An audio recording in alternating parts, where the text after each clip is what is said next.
Hey guys, and welcome back to this channel. In this video, I'll be showing you guys how you can hide your listening activity on Spotify.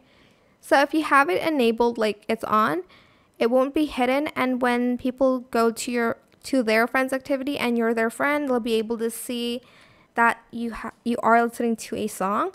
It also works if your Spotify is connected with Discord. For instance, you want to listening you want to listen to a song in private, um but it's still on the Discord like activity. Well, you can also turn it off on Discord, but I'm just gonna turn it off here.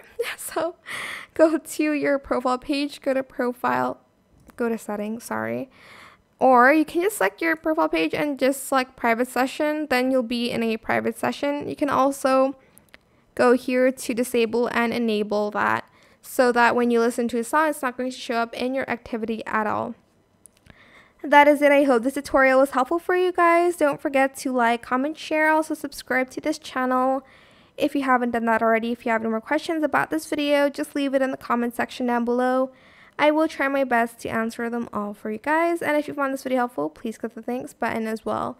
That is it. Thank you so much for watching. Bye.